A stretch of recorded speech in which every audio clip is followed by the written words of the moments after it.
ബിസ്മില്ലാഹിർ റഹ്മാനിർ റഹീം. അല്ലാഹു റബ്ബുൽ ഇസ്സത്തിൻ്റെ നാമങ്ങളിൽ പ്രധാനപ്പെട്ടതാണ് ഗഫാർ എന്ന് പറയുന്നത്. ഗഫാർ എന്ന് പറഞ്ഞാൽ, ഗഫുർ എന്ന് പറഞ്ഞാൽ ഭാഷയിൽ അസ്സത്ർ, മറയ്ക്കുക എന്നാണ് അർത്ഥം. ഇവിടെ ഉദ്ദേശം അല്ലാഹു റബ്ബുൽ ഇസ്സത്ത് മാപ്പ് നൽകുന്നവനാണ്. അഥവാ നമ്മളെ തെറ്റുകുറ്റങ്ങളെ അവൻ മറച്ചു വയ്ക്കുന്നു എന്നുള്ള അർത്ഥത്തിനാണ് ഗഫാർ എന്നുള്ളത് ഉപയോഗിക്കുന്നത്. ഗഫാർ എന്നുള്ള നാമത്തിന് ഒരുപാട് മഹത്വങ്ങൾ, ഗുണങ്ങൾ വിശദീകരിക്കപ്പെട്ടതായി കാണാൻ സാധിക്കും. ബഹുമാനപ്പെട്ട നബി സല്ലല്ലാഹു അലൈഹി വസല്ലം തങ്ങൾ പറഞ്ഞു, മൻ ലസിമൽ ഇസ്തിഗ്ഫാറ, അഥവാ ഗഫാർ എന്നുള്ള നാമത്തിനെ മനസ്സിലാക്കി ആരെങ്കിലും അസ്തഗ്ഫിറുല്ലാഹൽ അദീം, ഞാൻ അള്ളാഹുവിനോട് പൊറുക്കലിനെ ചോദിക്കുന്നു, കാരണം അള്ളാഹു ഗഫാറാണ്, അതുകൊണ്ട് അള്ളാഹു പുറത്തു വരും എന്നുള്ള ഒരു ഉദ്ദേശ്യവും ലക്ഷ്യവും മുന്നിൽ നിർത്തിയിട്ട് അസ്തഗ്ഫിറുല്ലാഹൽ അദീം എന്ന് സ്ഥിരമായി ചൊല്ലുകയാണ് എങ്കിൽ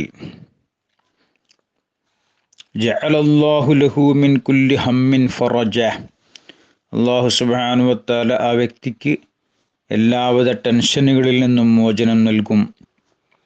വമിൻ കുല്ലി ദീഖിൻ മഖ്റജൻ, എല്ലാവിധ പ്രതിസന്ധികളിൽ നിന്നും അള്ളാഹു സുബ്ഹാനഹു വ തആല അദ്ദേഹത്തെ രക്ഷപ്പെടുത്തും. വറസഖഹു മിൻ ഹൈസു ലാ യഹ്തസിബ്, അവൻ ഇച്ഛിക്കാത്ത ഭാഗത്തിലൂടെ അള്ളാഹു സുബ്ഹാനഹു വ തആല ജീവനോപാധി നൽകും. 3 കാര്യങ്ങളാണ് പറഞ്ഞത്. മാനസിക ക്ലേശം ഒഴിവാകും, അതുപോലെ തന്നെ മറ്റുള്ള ബുദ്ധിമുട്ടുകളിൽ നിന്ന് മോചനമുണ്ടാകും, അതുപോലെ നാം ഇച്ഛിക്കാത്ത ഭാഗത്തിലൂടെ നമുക്ക് ജീവിത മാർഗങ്ങൾ അല്ലാഹു സുബ്ഹാനഹു വ തആല തുറന്നു തരും. ഇതുകൊണ്ട് തന്നെയാണ് ബഹുമാനപ്പെട്ട നബി സല്ലല്ലാഹു അലൈഹി വസല്ലമ തങ്ങൾ അസ്തഗ്ഫിറുല്ലാഹൽ അദീം എന്നുള്ളത് എല്ലാ ദിവസവും 100 തവണ ചൊല്ലിയിരുന്നു എന്ന് ഹദീസിൽ കാണാൻ സാധിക്കുന്നതാണ്. പണ്ഡിതന്മാർ പറഞ്ഞിട്ടുണ്ട്, മൻ അഹബ്ബ അൻ യക്സുറ മാലുഹു വലതുഹു, സന്താന സമൃദ്ധിയും സാമ്പത്തിക സമൃദ്ധിയും ഒരാൾ ലക്ഷ്യം വെക്കുന്നെങ്കിൽ, വയബാറക് ഫീ റിസ്ഖിഹി, തൻ്റെ അന്നപാനീയങ്ങളിലും അള്ളാഹു നൽകിയിട്ടുള്ള ജീവനോപാധികളിലും ബറക്കത്ത് ലക്ഷ്യം വെക്കുന്നുണ്ടെങ്കിൽ, ഫല്യഖുൽ, അവൻ പറയട്ടെ, അസ്തഗ്ഫിറുല്ലാഹ ഇന്നഹു കാന ഗഫാറ എന്ന് പറയട്ടെ. അസ്തഗ്ഫിറുല്ലാഹ, ഞാൻ അള്ളാഹുവിനോട് പൊറുക്കലിനെ ചോദിക്കുന്നു, ഇന്നഹു കാന ഗഫാറൻ, തീർച്ചയായിട്ടും അവൻ വല്ലാതെ മാപ്പ് നൽകുന്നവനാണ്. ഫീ കുല്ലി യൗമിൻ 70 മറ, എല്ലാ ദിവസവും 70 പ്രാവശ്യം അവൻ ഇങ്ങനെ പറയണം.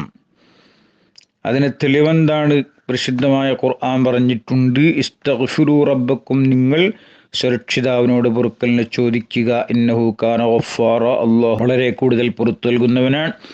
എങ്കിൽ അങ്ങനെ പൊറുക്കലിനെ ചോദിച്ചാൽ യുർസിലിസ് സമാഅ അലൈക്കും മിദ്റാറ, നിങ്ങൾക്ക് അനവരതം മഴ വർഷിക്കും. വയംദിദുക്കും ബി അംവാലിൻ വബനീൻ, സന്താനങ്ങളെ കൊണ്ടും സമ്പത്തുക്കളെ കൊണ്ടും നിങ്ങൾ അവനെ സഹായിക്കും. വയജഅൽ ലക്കും ജന്നാത്തിൻ, നിങ്ങൾക്ക് തോട്ടങ്ങൾ അവൻ സമ്മാനിക്കും. വയജഅൽ ലക്കും അൻഹാറ, നിങ്ങൾക്ക് അരുവികൾ അവൻ ആക്കിത്തരും. പരിശുദ്ധമായ ഖുർആൻ തന്നെ നേരിട്ട് പറഞ്ഞ സംഗതിയാണ് ഇസ്തിഗ്ഫാറിൻ്റെ ഈ മഹത്വം. അല്ലാഹുവിൻ്റെ ഗഫാർ എന്ന് പറയുന്ന ആ ഒരു ഇസ്മ നമ്മൾ ഉരുവിടുമ്പോൾ ഈ ഒരു ഉദ്ദേശ്യം നമുക്കുണ്ടാവുക എന്നുള്ളത് ഏറ്റവും പ്രധാനപ്പെട്ടൊരു കാര്യമാണ്.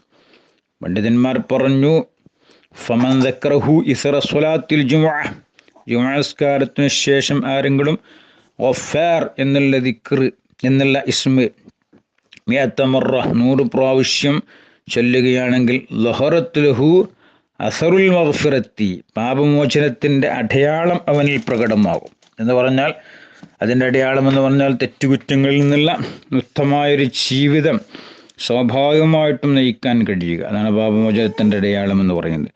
വല്ല തെറ്റും സംഭവിച്ചാൽ അത് ഉടൻ പൊറുക്കപ്പെടുകയും അതിൻ്റെ ആപശകുനവും അതിൻ്റെ ശിക്ഷയും പ്രകടമാവാത്ത രൂപത്തിൽ മുന്നോട്ട് പോവുകയും ചെയ്യുക, തെറ്റുകൾ സംഭവിക്കാതിരിക്കുക, ഇങ്ങനെ തുടങ്ങിയിട്ടുള്ള സംഗതികളാണ് അടയാളം എന്ന് പറഞ്ഞതുകൊണ്ട് ഉദ്ദേശിക്കുന്നത്.